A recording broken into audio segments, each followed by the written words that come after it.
Hier in die lydingstyd wil ek 'n belangrike vraag vir jou vra. Wie is Jesus? Of kom ons maak dit meer persoonlik. Wie is Jesus vir jou? Wie was Jesus regtig? In Markus lees ons van mense wat verskillende idees gehad het oor wie Jesus was. Pilatus noem hom die koning van die Jode. Die skare vereer hom met palmtakke as die een wat ons voorvader Dawid se koninkryk sal laat kom, in Markus 11. Die soldate trek vir hom 'n persmantel aan, sit vir hom 'n doringkroon op die kop en groet hom spottend as die koning van die Jode. In die tempel waar hy mense genees het hierdie mense wat genees is saam met die kinders tot groot verontwaardiging van die priesterhoofde en skrifgeleerdes hom die seun van Dawid genoem. So wie is Jesus vir jou? En vergeet vir 'n oomblik wat mense oor hom sê. Dit gaan oor jou. Dit vereis 'n persoonlike antwoord. Die Romeinse offisier onder wie se bevel Jesus gekruisig is, sê daar in Markus 15 vers 39, kom hy met 'n belydenis. Hierdie man was waarlik die seun van God.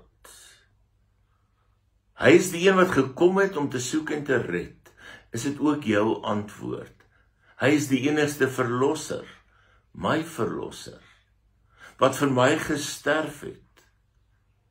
In so 'n belydenis sit daar 'n stuk sekerheid opgesluit. Daar kan nie plek wees vir twyfel nie. Sy belydenis en jou belydenis moet enige ander moontlikheid en alternatief uitsluit. Hierdie Romeinse offisier sien hom sterf. Hy het nie veel geweet van Jesus nie. Hy het waarskynlik afgode aanbid. Hy het geen verwagting van Jesus gehad nie. Vir hom was hy net nog 'n misdadiger, nog iemand wat hy moes teregstel. Dit het hy al vele kere waarskynlik gedoen. Maar hierdie keer sou hy besef, hier's iets anders. Waarom die duisternis? Die aardbewing. Wanneer Matteus oor hierdie gedeelte skryf in Matteus 27 vers 54, dan sê hy hierdie offisier se belydenis was as gevolg van die aardbewing en dit wat hy gesien het van Jesus dwars deur sy hele verhoor tot waar hy nou tereggestel word. Hierdie offisier sou waarskynlik by sy inhegtenisneming gewees het. Hy sou gehoor het hoe Jesus praat. Hy sou hom daar in die kruis sien. Hy sou gehoor het hoe Jesus bid vir hulle wat besig is om hom tereg te stel. Hy sou gehoor het hoe Jesus voorsiening maak vir sy moeder. Hoe hy praat met God die Vader. Hy het elke letter geleer, sou hy gehoor het. Elke beweging waargeneem het.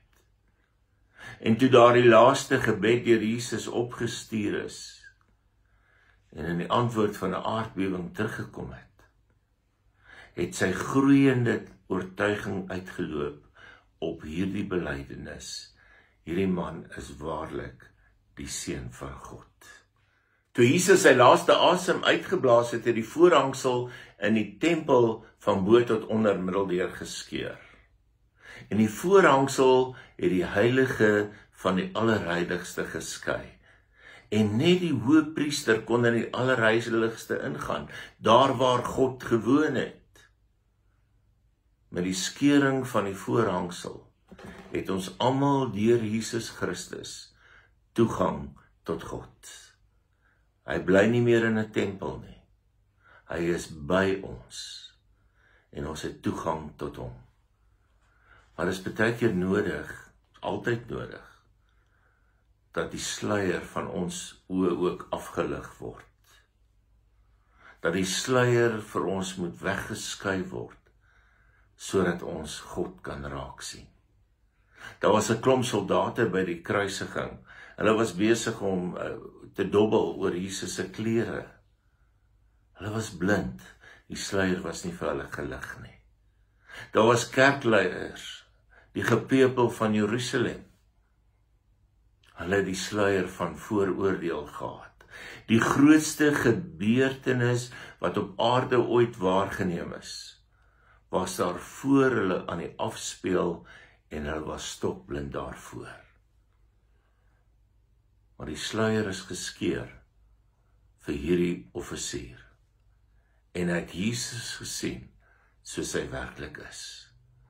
En ons ken dit. Ons word groot met Jesus, ons ken sy werke, ons weet wat hy gedoen het, maar dit beteken baie keer nie vir ons veel nie. Tot op 'n dag, en daar die sluier skeur, en ons verwagting oor hom verander. In onsself, ons perspektief op hom verander. Skielik sien jy hom in die hele wêreld, jy sien hom in die natuur, jy sien hom dat jy elke dag met hom kan praat. Sy woord en sy waardes bepaal jou lewe. Jy bely hy is saam met jou in die huis en saam met jou op pad.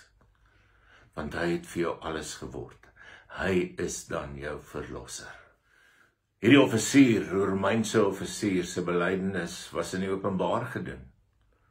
Hy was nie skaam vir sy ontdekking nie, en alhoewel hy nie geweet het wat die gevolge sou wees nie, was hy nie bang hoe anders sou reageer nie. Daarom verklaar hy voor almal, sodat almal dit kan hoor en kan weet, hierdie man is werklik die seun van God.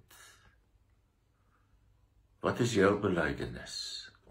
Ek wil jou aanmoedig, moenie stil bly oor wie Jesus Christus vir jou is nie. Jou belydenis moet ook in die openbaar wees, dat almal dit ook kan sien, almal dit ook kan hoor, ook diegene buite die kerk. Jou lewe moet 'n belydenis vir hom wees. Wie is Jesus vir jou? Mag jy jou belydenis so uitleef, dat almal rondom jou kan sien, hy is die ware verlosser. Mag die Here vir jou daardie genade gee. Amen. Kom ons bid saam. Dankie Here, dat jy aan 'n kruishout vir ons gehang het. Dat ons juis in hierdie tyd waarin ons inbeweeg, net weer daaraan herinner kan word. Help vir ons om elke dag ons belydenis dat U ons verlosser is, so sal uitleef, dat U verheerlik word. Ons bid dit in U heilige naam. Amen.